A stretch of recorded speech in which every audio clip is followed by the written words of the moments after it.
තින්දා හැඩ අයිබවන් සෑම පුද්ගලෙක්ටම ආහාර අවශ්‍යයි. අපි හැමෝටම ආහාර අවශ්‍යයි. ඒ වගේම තමයි අපි හැමෝම කැමති කටට රසට කෑමක් කන්න. අද බ්‍රහස්පතින්දා දවස. බ්‍රහස්පතින්දා හැඩ තුලින් ඔන්න අද දවසේදී මේ පැයේදී අපි කතා බහ කරන්න සූදානම් වෙන්නේ බත් සහ ව්‍යංජන ගැන. ඒ ගැන වැඩි විස්තර ඔබට දැන කියා ගන්නට කරුණු කාරණා ගොඩාක් එක්ක අපේ මැදිරියට ඇවිත් ඉන්නවා මේ වෙලාවේ ප්‍රවීණ සුභවේදිනී නදී අමරසිංහ. අයිබෝවන් ඔබට. අයිබෝවන්. නදී ඇත්තටම මේ දැන් අද මාතෘකාව තමයි බත් සහ ව්‍යංජන. ගෙදර ගෘහණියක් විදිහට මුලින්ම බතක් ව්‍යංජනයක් හදන්න, ගෙදර උදේට කෑම ටික හදන්න, දවල්ට කෑම ටික හදන්න, රැට කෑම ටික හදන්න සැලසුම් කරද්දී මුලින්ම සාමාන්‍යයෙන් ගෘහණියක් විදිහට හිතන්න ඕන කාරණාවක් නේද ගෙදර තියෙන පිළිවෙල. නැත්නම් අපි මතක් කරමු කොහොමද ගෘහණියක් විදිහට ගෙදර තමන්ගේ මුළුතැන්ගේ පිළිවෙල කොහොමද සකස් කරගන්නේ කියන එක. ඔව්. ගෙදර ෂෙෆ් අම්මා. අම්මාටින් තමයි මේ හැමදේම සෙනසුන් වෙන්නේ. ගෙදර ඉන්න ආදරණීයන්ට ආදරණීය විදිහට රසවත් කෑම වේලා. ඒක පෝෂ්‍යදායී විදිහට පිරිනමන්නේ ගෙදර අම්මා. ඈ හැම වෙලාවෙම බුද්ධිමත් විය යුතුයි. සැකසිරුවම් විය යුතුයි. ඒ මත තමයි ඇගේ පවුලේ දියුණුව රඳා පවතින්නේ. ඉතින් ගෙදරට කෑම බීම උයද්දී ඈ බොහොම කල්පනාකාරී විය යුතුයි. තමන්ගේ සැමියා උපයන මුදල කොහොමද නිසි විදියට කළමනාකරණය කරලා තමන්ගේ ආදරණීයන්ට කොහොමද මේ ආහාර වේල රසවත්ම දිව පිනවෙන විදියට ඒ වගේම පෝෂ්‍යදායී විදියට පිරිනමන්නේ කොහොමද කියලා. ඉතින් මං හිතනවා අපි හෙට උයනවා නම් ගෘහණියක් විදිහට අද රෑ කල්පනා කරන්න ඕනේ. නිින්දට ගියහම සුළු කාලයක් අරගෙන මං හෙට මොනවද මගේ ආදරණීයන්ට හදලා දෙන්නේ? ඒක කොහොමද රසවත් වෙන්න ඕනේ? කොහොමද ඒකට අනුගමන කරන්න ඕනේ අලුත් ක්‍රම? මෙහෙමයි. හැමදාමත් එකම විදියට කද්දී ඒ කෑම විදිය නීරස වෙනවා. ඒ හින්දා පවුලේ කට්ටියට ආදරෙන් ආදරණීය විදියට හදන්න නම් අම්මා ගොඩක් බුද්ධිමත්යි. අපිට පුළුවන් එකම කෑම ක්‍රම කීපයකට හදන්න. ඒක තමයි දක්ෂතාවය. ඉතින් ඈට පුළුවන් අද හෙට එක විදියකට හැදුවොත් අනිත් දවස් තව විදියකට. ඉතින් ඒකට පොඩි කාලයක් අරගෙන රාත්‍රී කාලයට ඈට පුළුවන් සැලසුම් කරන්න. එහෙම කෑම ටික සැලසුම් කරන්න සකස් කරද්දී නදී ඇත්තටම කිව්වොත් එහෙම මේ ගෘහණියක් විදිහට දැන් තමන්ගේ මුළුතැන්ගේ පිළිවෙල කියන දේ ගැන අනිවාර්යෙන්ම හිතන්න ඕනනේ. එතකොට සාමාන්‍යයෙන් කෑම ටික හදද්දිත් ගෘහණියට ආස හිතෙනවා මගේ මුළුතැන්ගේ මේ විදිහ තමයි මේ විදිහට තමයි බඩු ටික පිළිවෙලට තියෙන්නේ කියලා. එතකොට අපි ඒ ගැන චුට්ටක් හිතන්න ඕනේ. අනිවාර්යෙන්ම මම නිතර කියන දෙයක් තමයි ගැහණියකගේ ලස්සන බලන්න ඕනේ ඇගේ මූණෙන්වත් ඇගේ අත් දෙකෙන්වත් නෙමෙයි. ගැහණියකගේ ලස්සන බලන්න ඕනේ ඇගේ දෙපා වලින්. මොකද හැම යෝතියම්ම හැම ගැහණියක්ම තමන්ගේ මූණට එහෙම නැත්නම් කොණ්ඩෙට තමන්ගේ අත් දෙකට ප්‍රතිකාර කරනවා. අපි මේකප් කරනවා, නානවා කරනවා. ඒ හැමෝටම දකින්න දෙයක් නිසා. හැබැයි කවදාකවත් අපේ කකුල් දෙක නිසි ප්‍රතිකාරයක් කරන්නේ නැහැ. ඒක කකුල් සුද්ධ කරන්නේ නැහැ, පිරිසිදු කරන්නේ නැහැ. ඉතින් දක්වන මේ ප්‍රතිචාර පිළිවෙත් අඩි. ඒ වගේ තමයි ගෘහණිය ගොඩක් වෙලාවට තමන්ගේ ගෙදර අනුමුත්තන් පැමිණෙන විශිෂ්ට කාමරේ ස්තෝප්පු එහෙම නැත්නම් අපි හරි ලස්සනට තියාගන්න. ලොකු සෝපා, ලොකු ටීවී තියෙනවා, ලස්සන මල් පැල තියෙනවා. කවදාකවත් අපේ කුස්සියට ඒ දේවල් කරන්නේ. ඉතින් මම කියනවා අපේ විශිෂ්ට කාමරේට වගේම අපේ ගෙදර මුළු තැන්ගේ තමයි ගොඩක්ම පිරිසිදු විය යුත්තේ. මැස්සි මදුරුවන්ගෙන් කැරපොත්තකින් ආරක්ෂා. මොකද අපි ජීවත් වෙන්නේ ආහාර පානත් එක්ක. ඒක නිසා පිරිසිදු වටාපිටාවක් තියෙන්න ඕනේ අපේ කුස්සියේ. ඉතින් මං කියනවා අනිවාර්යයෙන්ම අපි මූණට වගේම අපේ අතපය කකුල් වලට වගේම අපේ ගෙදර ස්තෝප්පුවට වගේම අපි පාවිච්චි කරන වාහන වලට වගේම අපේ මුළු තැන් ගෙදරට මූලිකත්වය දිය යුතුයි. අනිවාර්යයෙන්ම පිරිසිදු විය යුතුයි. කිචන් එකේ 3-5 ටික පවා තියෙන ස්ථානගත කිරීම නේද? එතකොට අපි දැන් එළවලු ටික කට් කරන පිහි ටික පවා අපි සාමාන්‍යයෙන් පිළිවෙලට තියාගන්න එක නේද? අනිවාර්යයෙන්ම. එහෙම කළාම අපිට පුළුවන් අපේ කාලය බොහෝ දුරට කළමනා කරන්න. උදාහරණයක් විදියට ගත්තොත් මම දැන් මෙතන උයනවා. උයන ගමන් ගොඩක් ගෝණිය කියනෝනේ අනේ මට වෙලාව නැහැ. මං හරි කාර්යබහුල. මං වැඩට යන්න ඕනේ. ඉතින් මං කොහොමද මේ දේවල් කරන්නේ? ගොඩක් වෙලාවට අපේ ගෘහණිය කරන්නේ හෙට වෙනදී අද ශීතකරණයට දාලා තැම්පත්. මම ඒක අනුමත කරන්නේ නැහැ ශීතකරණයට කෑම දාලා අනුභව කරන එක ගැන. ඒක වෙනම මාතෘකාවක් විදිහට අපි දවසක කතා කරමු. අපිට පුළුවන් අපි ගන්න 3-5 බෝතල් ටික. ඒක පුංචිට අපිට පුළුවන් පෑනක් අරගෙන කොළ කෑල්ලක් අරන් ගම් ටිකක් විතරයි යන්නේ මේකට. අපි ගන්න 5 වර්ග ටික වෙනම තැනකට අඩු කරගන්න. එතකොට අපි දන්න මේ 5 බෝතල් ටික තියෙන්නේ හැමදාම මෙතන කියලා. ඊට පස්සේ අපිට පුළුවන් තේ හදන තේ කුල සීනි පිටි ටික වෙනම නාමකරණය කරලා තා පැත්තකින් තියන්න. අපිට පුළුවන් කපන පිහි ටික වෙනම මස් කපන්න වෙනම පිහියක්, මාළු කපන්න පුළුවන් නම් වෙනම පිහියක්, එළවලු ටික පළතුරු කපන්න වෙනම පිහියක් තියාගන්න පුළුවන් නම් ඒක තමයි නියම ක්‍රමය. ඉතින් එළවලු කපන්නත් ඒ වගේ පුළුවන් නම් මස් කපන්න වෙනමත්, එළවලු කපන්න වෙනමත් බෝඩ් එකක් තියාගන්න පුළුවන් නම් ඒකත් ගොඩක් හොඳයි. හැමදාම අපි දැන් ගත්තනම් වාචනයක් ඒ අරගෙන ආපහු වෙන තැනකට දාන්න නැතුව අපි හැමදාම ඒ ගන්න දේ ගන්න තැනින් තියන්න පුරුදු වෙන්න ඕනේ. ඒකට අපි දන්නවා මේ දේවල් මේ තැන්වල තමයි තියෙන්නේ කියලා. බැරි වෙලාවත් අපිට අසනීපයක් වුණා. කියන්න බෑනේ. අය දේවල් වලට අපි මොන දෙන්න. බැරි වෙලා අසනීපයක් වුණා. අපි ගෙදර අපි රෝහල් ගත වුණා. ඒතරකට ගෙදරට අමුත්තව ආවා. අපි වෙනුවෙන් අපේ ගෙදර ඉන්න ආදරණීයන්ට කැම වේලා දෙන්න අපේ නෑදෑ කෙනෙක්. එයාට කිසිම අපහසුතාවයක් නැතිව ඒ කුස්සිය වැඩ කරගන්න පුළුවන් විදිහට අපි කුස්සිය කළමනාකරණය කරලා තියෙන්න ඕනේ. මෙතන තියෙනවා 3-5 ටික. මෙතන තියෙනවා මේ බෝඩ් එක. පිහිය තියෙනවා මෙතන. හැම දෙයක්ම පිළිවෙලට තිබුණොත් ඒ එන කෙනාට අපහසුතාවයක් නැතුව මේ දේවල් නිසියාකාර නිසි විදිහට කරගන්න පුළුවන්. ඉතින් ගන්න සේදුම්කාරක ටික, ගෙවල් මොප් කරන්න, ඒ වගේ දේවල් වලට විස බීජනාශක ටික ඒව තැම්පත් කරලා අපිට තියන්න. ලොකු කුස්සියක්, ලොකු ඉඩ ප්‍රමාණයක්, නවීකරණය වෙච්ච කුස්සියක් මේ කිසි දෙයකට අවශ්‍ය නැහැ. චූටි තැනක අපිට පුළුවන් නිසි විදියට කල්පනා කරන්න. හැබැයි අනිවාර්යයෙන්ම කම්මැලි නොවිය යුතුයි. ගෘහණියක් විදිහට කම්මැලි නොවිය යුතුයි. ඒක ඔබ හොඳට මතක තියාගන්න. ඒ වගේම තමයි නදී මේ ඇත්තටම කිව්වොත් අපි ගෙදර මුළුතැන්ගේදී උයනකොට සමහර වෙලාවට අපි ගන්න භාජන තියෙනවා. කෑම උයන්න සුදුසු භාජන තියෙනවා, සුදුසු නැති භාජන තියෙනවා. එතකොට නදී කොහොමද අපි සුදුසු භාජන තෝරගන්නේ? ඔව්, ගොඩක් වෙලාවට පුරුදු වෙලා තියෙනවා රයිස් කුකර් එකේ නම් බත පිස ගන්න. ඊට අමතරව එළවලු වෑංජන උයද්දී සමහර අය දැන් ඇඹුල් ජාතිය දේවල් ඇලුමිනියම් භාජන වල පිසින්න හොඳ නැහැ. මොකද ඇසිඩ් හා ඇලුමිනියම් ප්‍රතික්‍රියා කරලා ඒකට ශරීරයට අහිතකර දේවල් නිෂ්පාදනය වෙනවා. ඉතින් ඇඹුල් වගේ දේවල් උයද්දි ගොරක, සියඹලා, තක්කාලි වගේ දේවල් එකතු කරලා වෑංජන උයද්දි මම නම් ගෙදරත් පෞද්ගලිකව පාවිච්චි කරන්නේ මැටි භාජන. ඉතින් මේ මැටි භාජන ඉව වගේම නෙමෙයි. ගොඩක් වෙලාවට මැටි භාජන වල රැඳිලා තියෙනවා ඒ උයන වෑංජන. ඒ නිසා හොඳට ඒවා පිරිසිදු කරගන්න ඕනේ. ඊට අමතරව මම කරන්නේ උණු වතුර ටිකක් දාලා උයලා ඉවර වුණාට පස්සේ සෝදලා ඉවරලා උණු වතුර දාලා භාජනේ තඹ ගන්න. ඒ වගේ දේවල් කළේ නැත්නම් මැටි හට්ටියේ වුණත් විස බීජ රැඳී පවතින්න පුළුවන්. ඉතින් ඇලුමිනියම් වගේ දේවල් වල උයනවා නම් තක්කාලි, ඇසිඩ් වගේ තියෙන එළවලු දේවල් උයන්න නැත්නතුව ඉන්නවා නම් ගොඩක් හොඳයි කියලා තමයි කියන්න වෙන්නේ. ඒ වගේම තමයි තවත් කරුණු කාරණා බොහොමයක් තියෙනවා කතා බහ කරන්න. මේ ඇත්තටම කිව්වහම මේ චෙෆ් දැන් ගෙදර කැම ටික හැදුවහම, ගෘහණිය හැදුවහම ගෙදර ඉන්න හස්බන්ඩ් එහෙමත් නැත්නම් ඔබේ පොඩ්ඩා කැමති ඇති කෑම එක ටිකක් පිළිවෙලට ලස්සනට තියෙනවට නේද? ගෘහණියක් විදිහට කොහොමද ඒකේ සූදානමට අපි ලෑස්ති වෙන්නේ? ඔව්. උයනවා පේනවා කියන්නේ බොහොම රසවත් කලාවක්. මම ඒක හැමදාම හැමතැනම කියනවා. හරිම ලස්සන කලාවක්, නිර්මාණශීලී යුතුයි. මම හිතන හැම ගෘහණියක්ම නිර්මාණශීලී. ඒක අනිවාර්යයෙන්ම විය යුතු දෙයක්.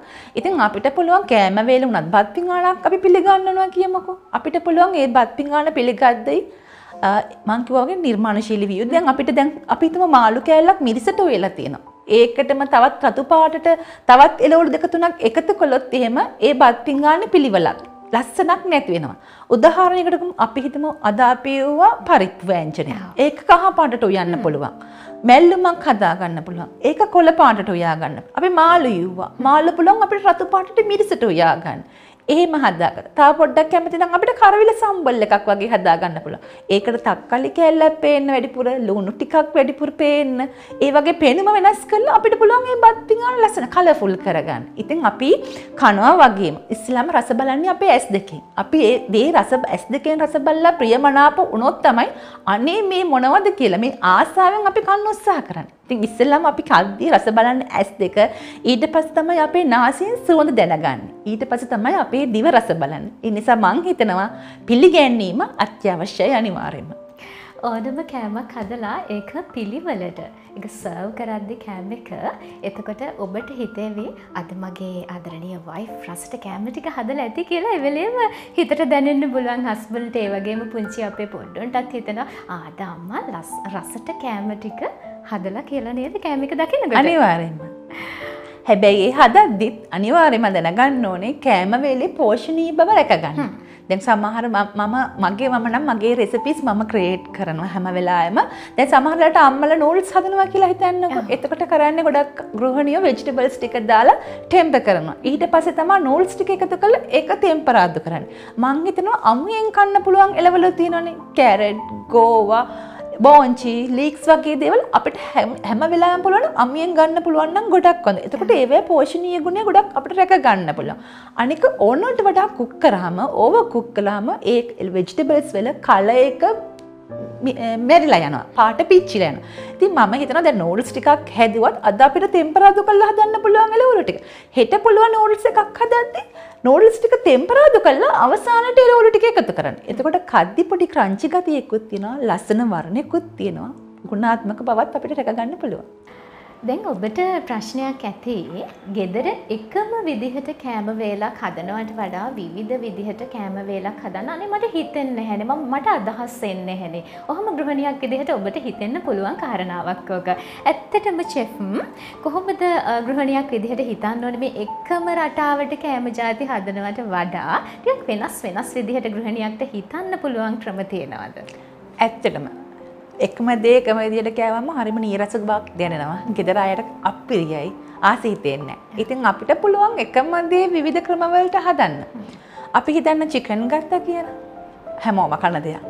අපිට එක දවසකට පුළුවන් චිකන් කළු පාටට උයා ගන්න. කළු පොල් හදන්න. පොල් ටිකක් අඹරලා හාල් ටිකක් අඹරලා එකතු කරලා චිකන් කළු පොල් හදන්න පුළුවන්. තව දවසකට පුළුවන් අපිට චිකන් ටික රතු පාටට උයා ගන්න. තවත් දවසකට පුළුවන් අපිට චිකන් ටික ග්‍රීන් පේස්ට් එක. අපිට පුළුවන් කොත්තමල්ලි කොළ ටිකක්, මිරිස් කොළ ටිකක්, කරපිංච කොළ ටිකක්, ඔය වගේ කොළ ಜಾති මිංචි කොළ ටිකක්, කොත්තමල්ලි කොළ ටිකක් අඹරලා කොළ පාටට පේස්ට් එකක් හදලා චිකන් කරි එක කොළ පාටට හදා ගන්න. තවත් දවසකට පුළුවන් අපිට චිකන් එකක් ඩෙවල් දාන්න. තවත් දවසකට අපිට චිකන් එකක් අඹුල් තියල් කරන්න පුළුවන්. ඉතින් චිකන් වලින් කොච්චර දේවල් කරන්න පුළුවන්. ඒ වගේ අපිට තියෙන නිර්මාණශීලී වෙන්න ඒ වගේ අපිට පුළුවන් අපේ ගෙදර අයගේ ආදරණීයගේ මේ රසත් අපි බලන්න ඕනේ. අපි කෑම වේලක් හදද්දි ඔයා කැමතිද පුතේ මෙහෙම හදනවට? මහත්තයන් හදන්න පුළුවන්. අහන්න පුළුවන් ඔයා කැමතිද මම මෙහෙම හදනවා රස බලන්න. එහෙම හදලා දීලා අපිට ඊළඟ දවසේ ඒගොල්ලන් වැඩිපුර කැමති දැනගන්න පුළුවන්. ওই කාරණාවලදී ටිකක් අර පෞල් ජීවිතයේදී ආදරෙත් වැඩි වෙන්න පුළුවන්. අනිවාර්යයෙන්ම අපි කෑම හදද්දී මේ ආදරෙන් චුට්ටකුත් එකතු කරගන්න. කෙනෙක් කම්මැලිකම අනේ මේක මොනව වදයක්ද හැමදාමත් මම උයනවා මට මේක එපා වෙලා. එහෙම කියලා යුවොත් එහෙම ඔය හොද්ද කවදාකවත් රස වෙන්නේ නැහැ. ආසාවෙන් ඔයන්න. මම අර කලින් කිව්වා වගේ මේ බඩු අපි කලමනාකරන දේවල් ලස්සනට පිළිවෙලට තිබුණොත් එහෙම උයන තැනත් අපිට ආසාවෙන් උයන්න.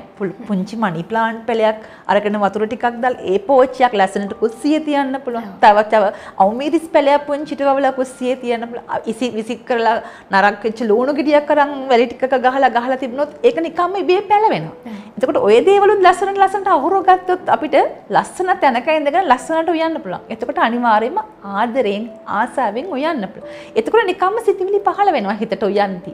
අද දැන් මම මේක පරිප්පු නිකන් එව්වා. හෙට පුළුවන් සෝදුරු ටිකක් එකතු කරලා දාලා මේක මසාලා පරිප්පු එකක් හදන්න.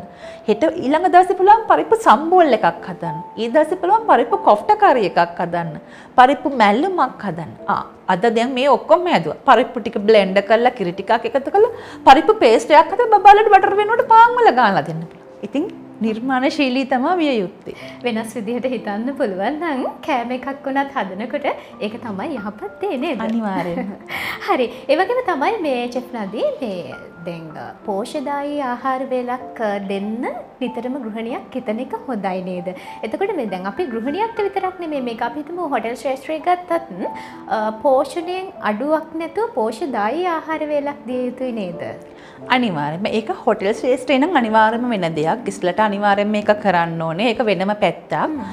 දැන් කෑම වේලක් පිරිනමද්දී අපි කන්නේ ජීවත් වෙන්නමද? ඒ ප්‍රශ්නේ අහන්න වෙනවා. අපි කන්නේ ජීවත් වෙන්නමද? නැහැ. අපි කන්නේ ජීවත් වෙන්න තමයි. නමුත් මේ ඉන්ද්‍රිය කීපයක් තියෙනවා අපිට. ඇස් තියෙනවා, දත් තියෙනවා, අත්පය තියෙනවා, අපේ හිසකේ තියෙනවා. මේවා නිකන් වැඩ කරන්නේ නැහැ. මේවට යම්කිසි පෝෂණයක් අවශ්‍යයි. වාහනයක් වුණත් දුවන්න ඉන්ධන ඕනේ. අපි නිකම්ම වාහනේ හැමදාම දුවලා આવොත් ඒ වාහනේට මොකද වෙන්නේ? දූවිලි බැඳිලා ඒකේ ක්‍රියාකාරීත්වය අඩපණවන. ඒ නිසා අපි අපේ ඇඟ සිරුර එක මැෂින් එකක්. අපි නිසි විදියට ක්‍රියා කරන්න ඒකට සපෝට් කළේ නැත්නම් ඒක අඩපණ වෙනවා. ඉතින් මං කියන්නේ කනවා කියලා නිකම්ම බඩ පිරෙන්න බඩ කින්නට කන දේ නෙමෙයි කරන්නේ. ඒක නිසි පෝෂණයකින් යුක්ත සමබර ආහාර වේලක් ගත යුතුයි.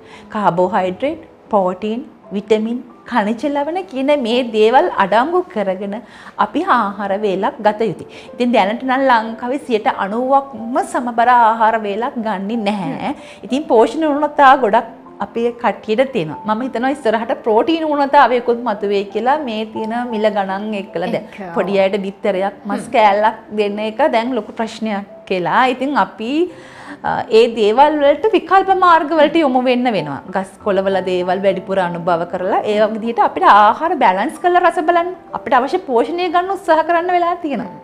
ඒ වගේම තමයි මේ ජෙෆ් නදී දැන් රසකාරක කෘත්‍රිම රසකාරක දේවල් ගොඩාක් වෙලාවට ගෘහණියන් සාමාන්‍යයෙන් භාවිතා කරන්නේ නේද? නමුත් හොටල් ශාස්ත්‍රයේ නම් මේ දේවල් තියෙනවා. හැබැයි ඇතැම් ගෘහණියන් ඉන්නවා කෘත්‍රිම රසකාරක භාවිතා කරනවා.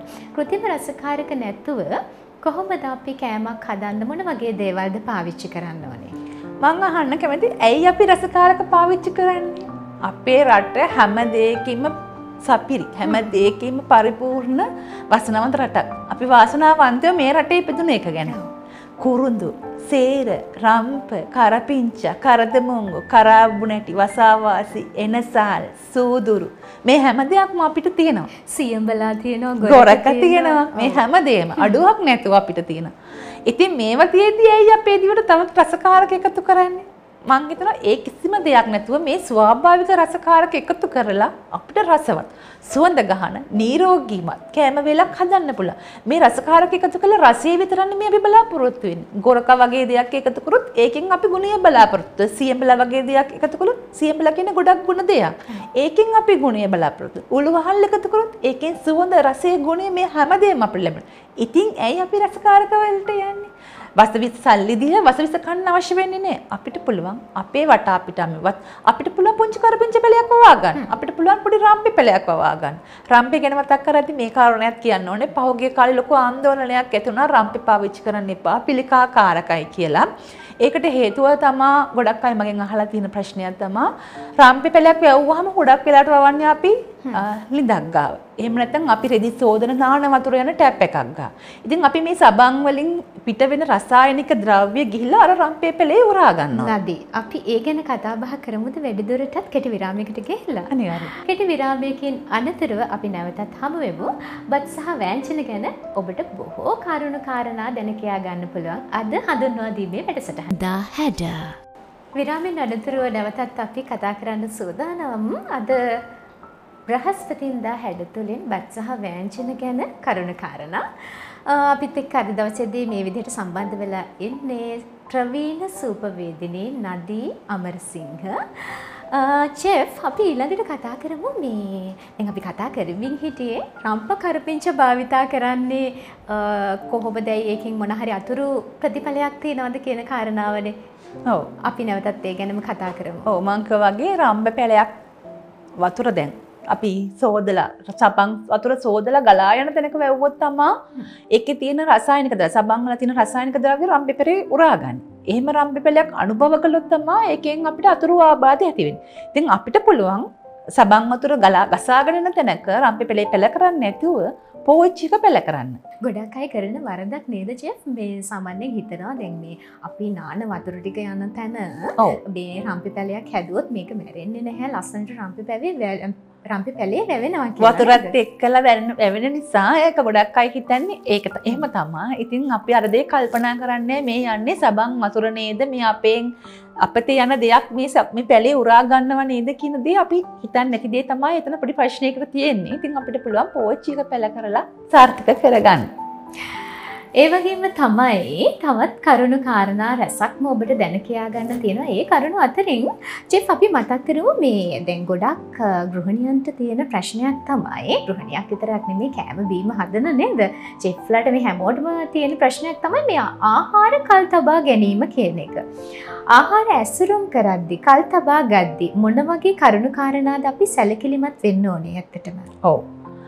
වාරයේ තියෙන ඵල අවාරයට ගන්න එක තමයි මේ කල් තබා ගැනීමෙන් අපි කරන්නේ නේ. ගොඩක් අපිට තියෙන දේවල් අපිට පුළුවන් කල් තබා ගැනීමේ ක්‍රමානුගමනය කරන්න. ඉතින් මම කියන්නේ නෑ ලැබෙන දේවල් ශීතකරණයේ තැන්පත් කරලා පරිභෝජනය කරන්න කියලා. අපේ රටේ අපේ පැරැන්නන් ස්වාභාවික ක්‍රම ගොඩාරියක් පාවිච්චි කරලා තියෙනවා. ඉතින් අපිට පුළුවන් ඒ දේවල් නැවත පාවිච්චි කරන්න ගන්න. මේ ඒ ක්‍රම නැවත හදා බලන්න. ඒවා ශරීරයට අහිතකරභාවයක් කොහෙත්ම ඇත්තේ නැහැ. ඉතින් හැම වෙලාවෙම අපි බලන්නේ ලේසියට හැමදේම ශීතකරණයට.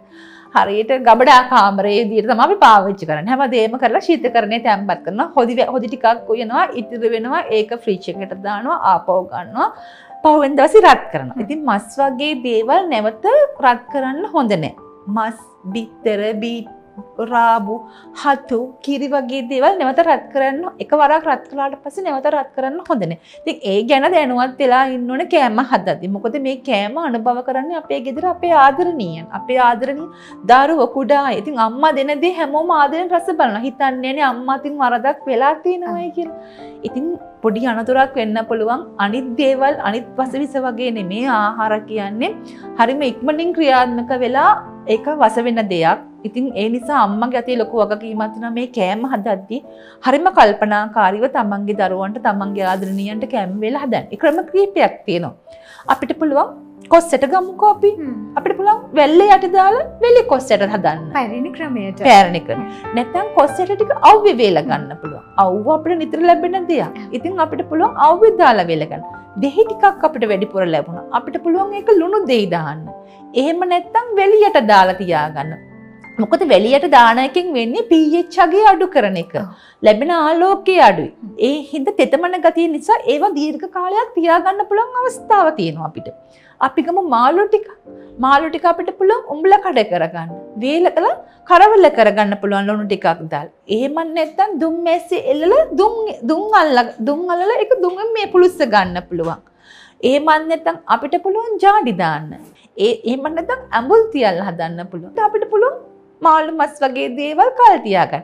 එහෙම නැත්නම් අපේ පැරැන්නෝ. ඒ කියන්නේ වැඩි කාලය අය ගොඩක් දැනුත් මං හිතනවා ඒගොල්ල කරන දෙයක් තමයි ආදිවාසීන් මේ පැණිවල තමයි ගිල්ලවල තියාගන්නේ මස් වගේ දේවල් අරගෙන දැන් ඒගොල්ල කල් තියාගන්නේ නෑ. ඒගොල්ලන්ට ශීත කරන්නේ නෑ. ඒගොල්ල කරන්නේ නැත්නම් දුමේලන නැත්නම් මේ පැණිවල ගිල්ලලා තියාගන්නවා.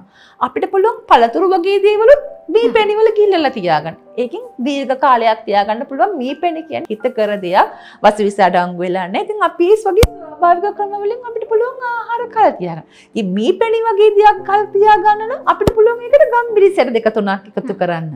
එතකොට මේ පැණි දීර්ඝ කාලයක් තියාගන්න පුළුවන්.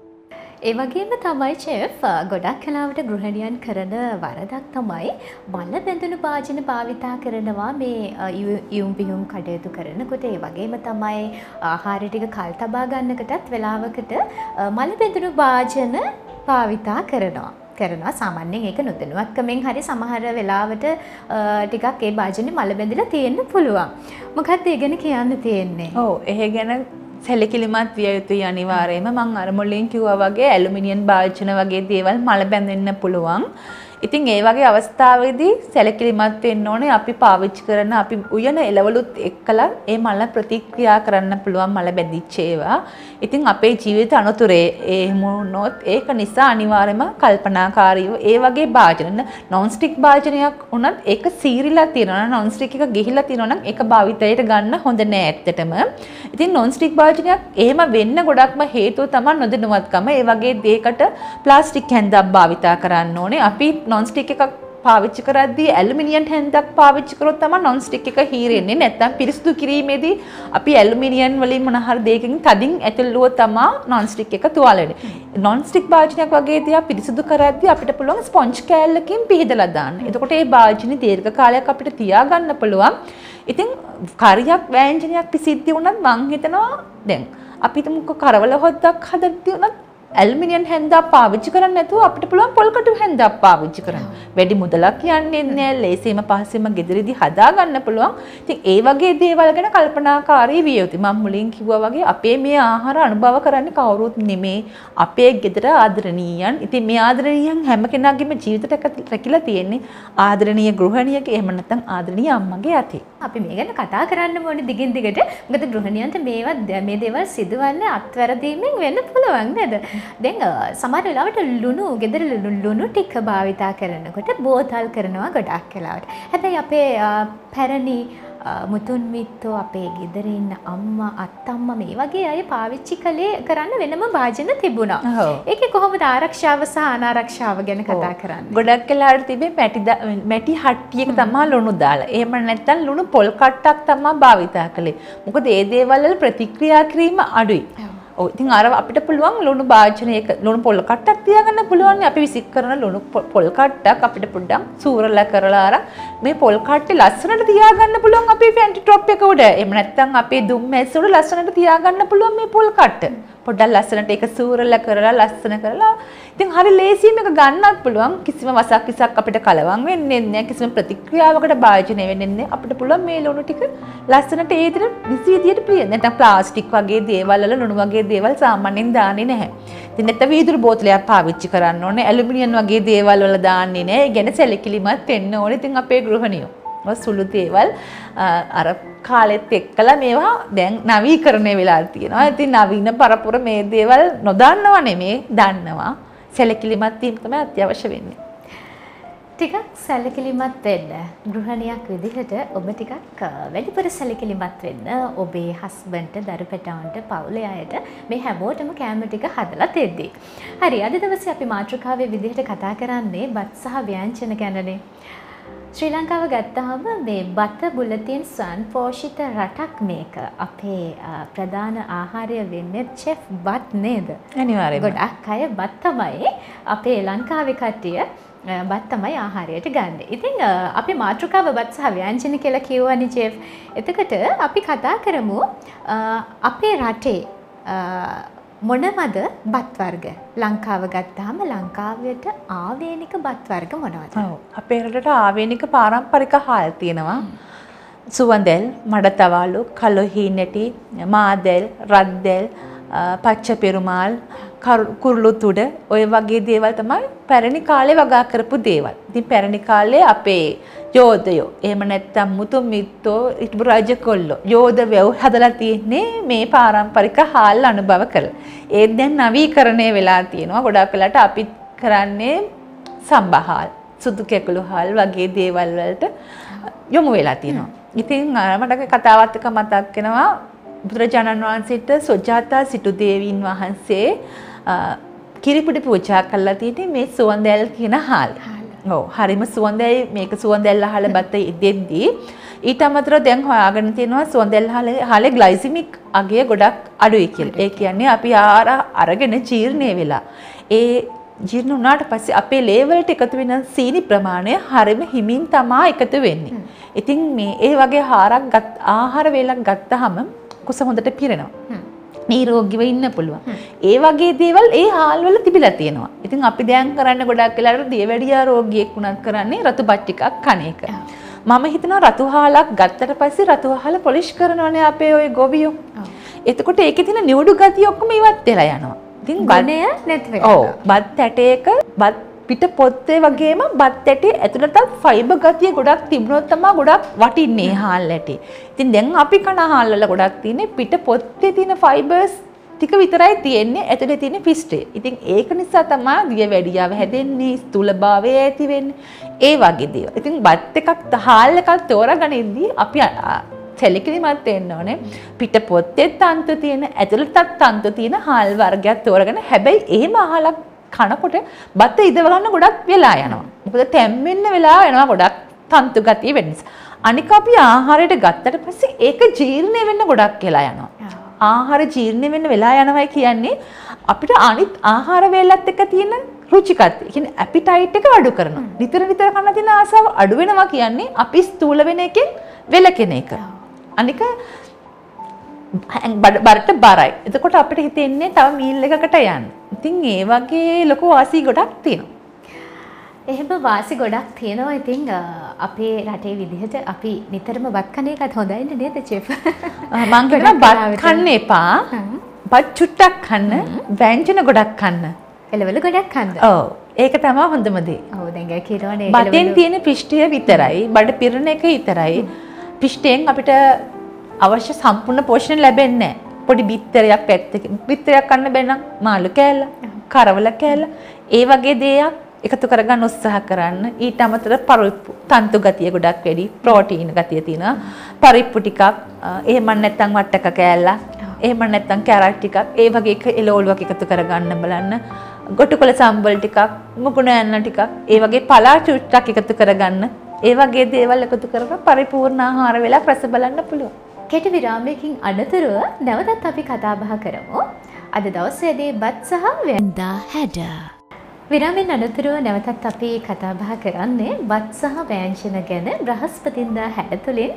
අද මේ බ්‍රහස්පතින්දා හැඩ තුලින් දෙවනි පැය.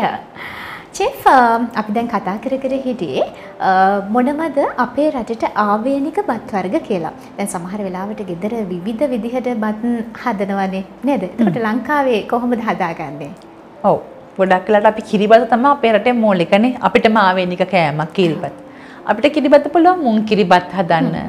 පැණි බත් හදන්න පුළුවන්. එහෙමත් නැත්නම් අපිට පුළුවන් ඔය හබල පෙති ටිකක් වගේ එකතු කරලා කැඳ ටිකක් හදා ගන්න පුළුවන් බත් වලින්. සුදු ලුණු ටිකක් එකතු කරලා පොල් කිරි කැඳ හදා ගන්න පුළුවන්. බත වුණත් බත් විදිහටම කය යුතුයි කියලා නියමයක් නැහැ. බත වුණත් අපිට පුළුවන් විවිධ ආකාරයට වෙනස් කරන්න. එළවලු බතක් හදා ගන්න පුළුවන්, ටෙම්පරාදු බතක් හදා ගන්න පුළුවන්, සුදු ලුණු බතක් හදා ගන්න පුළුවන්, කහ බතක් හදා ගන්න පුළුවන්, ගිතෙල් ටිකක් එකතු කරලා ගිතෙල් බතක් හදා ගන්න පුළුවන්. මං කෝ වගේ පොල් කිරි කැඳ හදා ගන්න පුළුවන්. පැණි ටිකක්, කජු ටිකක් එකතු කරලා පැණි බතක් හදා ගන්න පුළුවන්. ඔය වගේ නොයෙක් විදිහට බත් එකක් හදා ගන්න පුළුවන්. සමහර වෙලාවට ඉස්සර නම් වැඩිපුරම ඔය දැන් ආහාර ගෙදර ආහාර ටික සකස් කරද්දී බතක් උයද්දී සමහර වෙලාවට රැයට ඉතුරු වෙන බත් එක උදේට දිය බතක් කන්න ඕනේ කියලා ගෘහණිය ඔන්න වතුර ටිකක් දාලා සකස් කරනවා. ඒක හොඳයිද එහෙම වතුර ටිකක් දාලා දිය බත උදේට ආහාරයට ගන්න? ඔව්. බත වුණත් මම නම් හිතන්නේ උණුසුම්ම. උයපු ගමන්ම උණුසුම්ම ආහාරයට ගන්න පුළුවන් නම් තමයි ගොඩක් හොඳ. දීර්ඝ කාලයක් වෙලා ඒක නිවුනට පස්සේ බැක්ටීරියා එකට එකතු වෙන්න උත්සාහ කරනවා. ඕනම දෙයක්. අපිට බැක්ටීරියා අපේ ඇස් වලට පේන්නේ නැහැ. දිලීර අපිට පේන්නේ නැති නිසා අපිට තීරණය කරන්න බෑ මේකට බැක්ටීරියා ඇතුළට වෙලාද කියලා. ඉතින් මම හිතනවා ඕනම දෙයක් උණුසුම්ම ආහාරයට ගන්න පුළුවන් නම් ඒකේ තියෙන විස බීජ එක්කීමේ ප්‍රවණතාවය අඩුයි. බත් උනත් නිවිලා උණුසුම් ගතිය ගියාට පස්සේ ආහාරයට ගනිද්දී ඒකට බැක්ටීරියා එකතු වෙලා තියෙන්න පුළුවන්. ඉතින් ඒ ගැන සැලකිලිමත් විය යුතුයි. දැන් සමහර වෙලාවට කියනවා මේ අර ગેස්ට්‍රයිටිස් වගේ රෝග තත්ත්ව තියෙනකොට මේ දියබත් ආහාරයට ගන්න එක හොඳයි කියලා. එතකොට මේ මොකක්ද ඒක ඇත්තටම හොඳයිද චෙෆ්? නැත්නම් මොන හරි බලපෑමක් තියනවද? ඔව්. පැරැන්නන් නම් පාවිච්චි කරපු ක්‍රමයක් තමයි දියබත් කියන ක්‍රමේ. මම රස බලලා නැහැ දියබත් කියන එක. මං පෞද්ගලික වාසනාව දියබත් රස බලන්න. ඒක නිසා මට ඒ ගැන තීරණයක් දෙන්න බෑ. ඒකෙන් ගුණාත්මක බව ගැන. මොකද ඒක අනුභව කරපු කෙනෙක් තමයි ඒකේ ගුණාත්මක ગેස්ට්‍රයිටිස් රෝගියෙක්ම තමයි කියන්න ඕනේ දියබත් වලින් මේ දෙයක් ප්‍රතිඵල ලැබුණා කියලා. ගොඩක් වෙලාවට ગેස්ට්‍රයිටිස් වලට කෝමාරිකා ටිකක් අපි වත්ත පිටි වගා කරලා ඒක බඩේ සූරලා අරන් පානයක් විදියට හදලා උදෑසන තේව එක වෙදුමට අපිට පුළුවන් රස බලන්න කෝමාරිකා ටිකක්. එහෙම නැත්නම් අපිට පුළුවන් රුලන් කැඳ ටිකක් හදලා රස බලන්න. එහෙම නැත්නම් කුරක්කන් කැඳ ටිකක් හදලා රස බලන්න. කිතුල් පිටි ටිකක් තේ එක වෙනුවට ඒද. දැන් සමහර විට ગેස්ට්‍රයිටිස් රෝගියෙක්ට තේ කෝපි වගේ දේවල් බොද්දී ગેස්ට්‍රයිටිස් ගතිය තවත් වැඩි වෙන්න පුළුවන්. ඉතින් මං හිතනවා අර දේවල් අර විදියට කරාම දැන් දියබතක් වුණත් බත් ටික රැයට තියලා වතුර ටිකක් දාලා උදේට ඔකට ලුණු මිරිස් ටිකක් දාලානේ අපි රස බලන්නේ. ඉතින් මම හිතනවා ඉතුරු කරගත්තේ ඇයි අපි බත් ටික? අපි තියුවා ඇයි අපි බත් ඉතුරු කරගත්තේ? නිසි කළමනාකරණය එතන බලපානවා. ගෘහණිය දැනගන්න ඕනේ මේ කන ප්‍රමාණයට මං ආල් ටික ලිපේ තියන්න. විසික් කරන්නේ නැති වෙන්න ලිපේ තියන්න. ඒක තමයි අම්මගේ අතේ තියෙන අම්මගේ දක්ෂතාවය. අපේ ගෙදර 5 දෙනෙක් ඉන්නවා නම් 5 දෙනා කන විදිය අම්මා දන්නවා. අම්මට පුළුවන් වෙන්න ඕනේ ඒ අවශ්‍ය ප්‍රමාණයට බත් ටික ලිපේ තියාගන්න. එතකොට අපිට අපිට දාන්න වෙන්නේ නැහැ කිසි දෙයක්. අපි අපිට දාන්න නැතුව අපිට හිතනවානේ මේක විසි කරන්නේ අපරාධේ. ලෝභකමක් එතන. එහෙම මොනවද අපි දියපත් වලට යන්නේ? ඉතින් එහෙම යන්නේ නැතුව මම නම් හිතන්නේ අවශ්‍ය ප්‍රමාණයට ආහාර ටික ලිපේ තියාගන්න. ඒක කාලා රෑම බලන් ටික හොදලා දාන්න. ලස්සනට කුස්සිය පිරිසිදු කරන්න රෑම. අම්මා නින්දට යන්න කලින් මේ හැම දෙයක්ම ලස්සනට හොදලා පීදලා පිළිවෙලට නවලා තියන්න. උදේ වෙද්දී අර වාචන ටික ඔක්කොම හොඳට වේලා තියෙන. උදේට අම්මා කුස්සියට එද්දී හරිම සුවඳයි කුස්සියේ. ඉඳුල් ගඳ නැහැ, මැස්සෝ කරපොත්තු නැහැ, මීයෝ නැහැ. ලස්සනට කුස්සිය තියෙනවා. අම්මට සතුටින් තමන්ගේ රාජකාරිය කුස්සිය ආරම්භ කරන්න පුළුවන්. ඉතින් මම කියනවා ඔයන දේ උනත් අනවශ්‍ය විදියට විඳන් කරන්න හදන්න එපා. මේ තමන්ගේ ආදරණීය සැමියා දුක් මහන්සියෙන් උපේන මුදල අපිට දැන් ඉදිරියට මේක බොහොම සැකසුරුම් විදියට කළමනාකරණය කරන්න. මේ කාලයත් එක්ක. දැන් අපි බත් ටිකක් වැඩිපුර උයනවා කියන්නේ වැඩිපුර කාලයක් අපිට යනවා. වැඩිපුර ඉන්ධන ටිකක් වැය වෙනවා. මේ කිසි දෙයක් නැහැනේ අපිට අවශ්‍ය ප්‍රමාණයට ලිපේ තියාගත්තාම උදේට එතකොට වියපත් කන්න ඕනේ නැහැ. උදේට අපිට පුළුවන් නැගිටලා කැඳ කෝප්පියක් හදලා අපේ දරුවන්ට දෙන්න. උණුසුම් පිළිගන්නන්න. මම හිතන්නේ උණුසුම්ම පිළිගන්න එක තමයි හරිම ආදරණීය කියලා. ඒ වගේ දේවල් කරන්න පුළුවන්. ඒ වගේම තමයි චෙෆ් මේ දැන් මට ඔහම කෙනකට මතක් වෙන්නේ දැන් සමහර ගෘහණියන් ඉන්නවා ඒ වගේම තමයි දැන් උයන්න පුරුදු වෙන අයත් ඉන්නවනේ ගෙදර. අන්න ඒ අයට තියෙන ප්‍රශ්නයක් තමයි අනේ මම ගෙදර බත උයනකොට හරියට හාල් ඇට ටික තැම්බෙන්න මට වතුර ටික තියාගන්න බෑනේ. අනේ මම අතින් හදන බත් එක මෙරි වෙනවනේ. මෙහෙම කරුණු කාරණා සහ ප්‍රශ්න තියෙනවා. ඇතැම් අයට ගැටලු තියෙනවා. චෙෆ් ඇත්තටම කොහොමද බතක් හදාගද්දී සැලකිලිමත් විය යුතු කරුණු අතරින් ප්‍රධාන කරුණක් ඒක නේද? ඔව්. මෙහෙමයි. හාල් වර්ග 90ත් බත බේර වෙන වෙලාවල් තියෙනවා. හාල් වර්ග 90ත් බත අමු වෙන වෙලාවල් තියෙනවා. ඉතින් ගොඩ වෙලාවකට ඕක සෝදනවා කියලා 20 වතාවක් 30 වතාවක් වතුර වල දාලා පොඩි කර හාල් ටික හොදන්න අවශ්‍ය වෙන්නේ නැහැ. හැබැයි අමු හාල් ඇට අමුයෙන් කන්න හොඳ නැහැ. මොකද ඒවැ බැක්ටීරියා රැඳිලා තියෙන්න පුළුවන්. ඒක නිසා ඒක තමයි මම කිව්වේ බත්තේ උනත් බැක්ටීරියා නිවුනට පස්සේ එකතු වෙන්න පුළුවන්. ඒක නිසා හාල් ටික 3-4 පාරක් සේදුවම හොඳට අතුල්ලලා ඇති. ඒක එතකොට පෙඟෙන්නේ නැහැ. එහෙම වැඩිපුර පෙඟුණොත් තමයි බත් ඇට ටික හාල් ඇට ටික කැඩිලා ඒක බෙරි වෙන්න උත්සාහ කරන්නේ. ඉතින් 3-4 පාරක් සෝදලා අවශ්‍ය ප්‍රමාණයට වතුර. දැන් අමාර ගොඩක් වෙලට අම්මලා කරන්නේ පුරුකට තමයි වතුර දාන්නේ. දැන් තියෙන ප්‍රමාණය හාල් ප්‍රමාණයට එකමාරක් වගේ දාලා වතුර ටික දාලා ලිපේ තියෙනවා. ඉතින් නිතර ඔක කූරු ගන්න යන්නත් එපා බත් ටික ඉදෙනක. බත් ටික හොඳට ඉදිලා වතුර ටික හිඳුනට පස්සේ අපිට පුළුවන් සාමාන්‍ය ලිපක නම් අර දර ලිපක නම් දර ටික එළියට ඇදලා දාලා අඟුරු ටිකෙන් ඒක මද ගින්නේ තියන්න. ගෑස් ලිපේ නම් ඒක අඩුවම කරලා ඒක මද ගින්නේ තියන්න. රයිස් කුකර් එකේ ඉනම් වෝම් එකට වැටෙනවා. හරිම සුළු දෙයක් මේ දේවල්. කල්පනා කරන්න. ඉතින් සමහර වෙලාවට ෆෝන් එක කනේ ගහගෙන සින්දුවක් අහන ගමන් තවත් එක්කෙනෙක් එක chat එක අතන හාල් ටික 20 පාරක් විතර සමහරට හොදන අපේ ගෘහණියොත් තින්. ඉතින් අනේ හාල් ටික අතේම දීලා. ඊට පස්සේ මේ හාල් ටික ලිපේ තියෙනවා. බත් එක බෙර වෙනවනේ අනිවාර්යයෙන්ම. සැලකිලිමත් වෙන්න ඕනේ. සැලකිලිමත් වෙන්න ඕනේ. ඒ වගේම තමයි මේ චෙෆ් ඇත්තටම මේ බත් සහ ව්‍යංජන ගැනනේ අපි මේ කතා බහ කරමින් ඉන්නේ. ව්‍යංජන ගැනත් අපි කතා කරන්න ඕනේ. ඒත් එක්කම දැන් අපි කතා කරමු මේ විවිධ රටවල් වලින් රටවල් වල හදන බත් වර්ග අපේ රටේ හදනවා.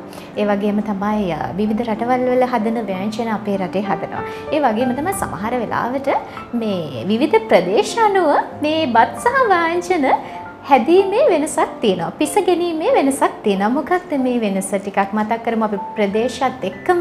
ඔව්. ගොඩක් අපේ රටේනේ ගොඩක්ම බත් අනුභව කරන්නේ. සමහර රටවල නම් බත් අනුභව කරනවා අඩුයි. ඉන්දියාව වගේ රටක නම් බිරියානි වගේ දේවල් පාවිච්චි කරනවා. එතකොට ජපානයේ වගේ නම් ඒගොල්ලෝ ජැපනිස් රයිස් එක ස්ටිකි රයිස් එක පාවිච්චි කරනවා. ඉතින් සමහර රටවල දැන් මෙක්සිකන් වගේ නම් ඒගොල්ලෝ ටකෝස් එහෙම නැත්නම් සල්සා නාචෝ චිප්ස් කළා වගේ දේවල් රස බලන්නේ.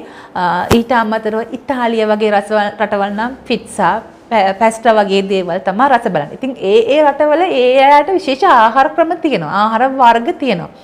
ඉතින් බත් අපි තමයි අපේ රටේ තමයි ගොඩක්ම බත් කන්නේ. එහෙම නැත්නම් ඉතින් ජපානයේත් බත් අනුභව කරනවා. ඒගොල්ලෝ ස්ටිකි එක ඇලෙන්න ඒගොල්ලන්ගේ රසටි හාලා ඉන්දියාවේ බිරියානි වගේ දේවල් වලට අමතරව ඒගොල්ලෝ නාන් රොටි ඒ වගේ දේවල් පාවිච්චි කරනවා. ගොඩක් ස්පයිසස් කියන්නේ කුළුබඩු පාවිච්චි කරලා රටින් රටට වෙනස් ආහාර ක්‍රම තියෙනවා.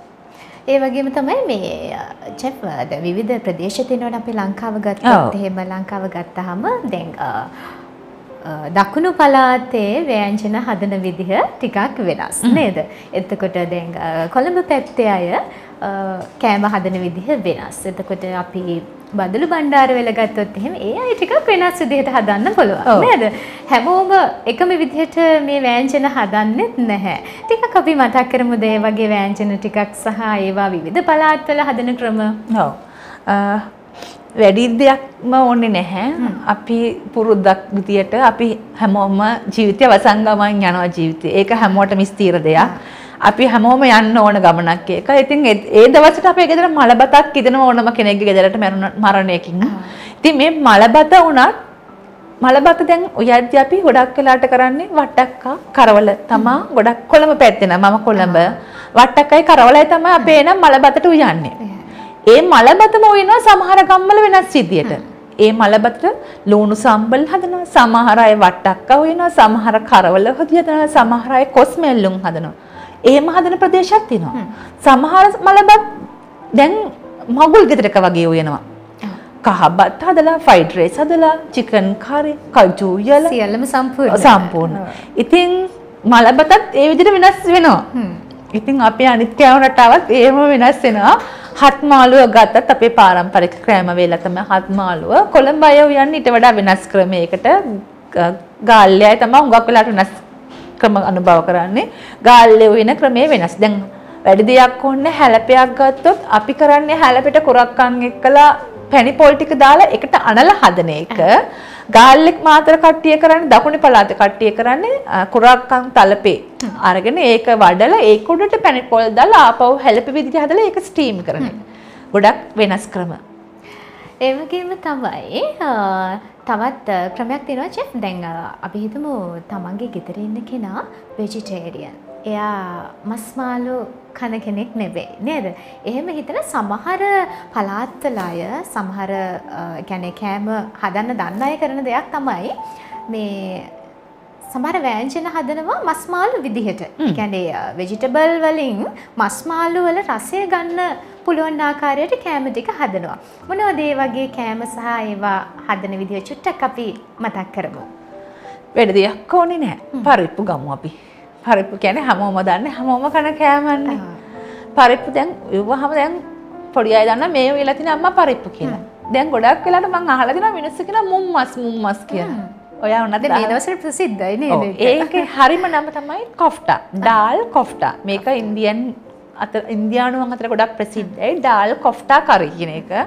අපේ මිනිස්සු පාවිච්චි කරන්නේ මුම්මස් කියලා. මොකද මස් වගේ තමයි උවම. පරිප්පු ටික හොඳට සෝදලා අරගෙන අපිට පුළුවන් ඒක හොඳට වතුර වල දාලා පොංගවලා අරන් එහෙම නැත්නම් තම්බලා ගන්න මේක. තම්බලා අරගෙන හොඳට ග්‍රයින්ඩ් කරන්න පුළුවන් පේස්ට් එකක් විදිහට. ඊට පස්සේ අපිට පුළුවන් මේ තම්බලා ගත්ත ග්‍රයින්ඩ් කර පේස්ට් එක පරිප්පු පේස්ට් එක ස්ටීම් කරන්න. එහෙම නැත්නම් මේ පේස්ට් එක අපිට පුළුවන් අතේ නොවැළෙන විදිහට අරගෙන පුංචි පුංචි ගුලි හදා ගන්න. ඒක ගැඹුරු තෙලේ බද ගන්න පුළුවන්. ගැඹුරු තෙලේ බෙදලා අපිට පුළුවන් මස් කරි එකක් වගේ උයන්න. නැත්නම් අර පරිප්පු පේස්ට් එක හුමාලෙන් අපිට තම්බ ගන්න පුළුවන්. හොඳට හුමාලෙන් තම්බ ගත්තට පස්සේ හරියට වටලප්පන් එකක් ගලවලා ගන්නවා වගේ ගලවලා ගන්න පුළුවන් අපිට. ඊට පස්සේ පුළුවන් අපිට ඒක චුටි චුටි කෑලි වලට කපා ගන්න. එතකොට දැන් පරිප්පු කියලා හිතන්නේ මේක. ස්ටීම් කර තම්බලා ස්ටීම් මේ අපි බ්ලෙන්ඩ් කරලා පේස්ට් එකක් හදාගෙන ඒක ස්ටීම් කරලා ඊට පස්සේ කෑලි කපා ගත්ත පරිප්පු තමයි ඊට පස්සේ පුළුවන් අපිට මස් කරියක් වගේ උයලා ගන්න. පරිප්පු කොෆ්ටා කරි. ඉතින් ගොඩක් අය කියන්නේ මුම්මස් කියලා. මුම්මස් කියලා. ඔය විදිහට ඔබට පුළුවන් හැමදාමත් අක්ෂරය TV හැඩ දවල් 12 ඉඳන් හවස 4 වෙනකන් එක දිගටම බලන්න විවිධ කරුණු කාරණා දෙක දැන කියා ගන්න පුළුවන්. ඒ වගේම තමයි විශේෂයෙන් බ්‍රහස්පතින්දා ඔබට පුළුවන් බත් සහ ව්‍යංජන කොහොමද හදන්නේ මේ එක් බත් වර්ග සහ එක් ව්‍යංජන අපි හදන්න සහ හදන විදිහ කියලා දෙන්න අපි සූදානම්ෙන් ඉන්නවා. එහෙමනම් අද දවසේදී අපි හඳුන්වා දීමේ වැඩසටහනට සහභාගී වුණා ප්‍රවීණ සූපවේදිනී නදී අමරසිංහ. ස්තුතියි ඔබට. තව දවසක හමු වෙමි බලාපොරොත්තු සමගන්නවා. ආයිබෝවන්. බ්‍රහස්පතින්දා හැඩ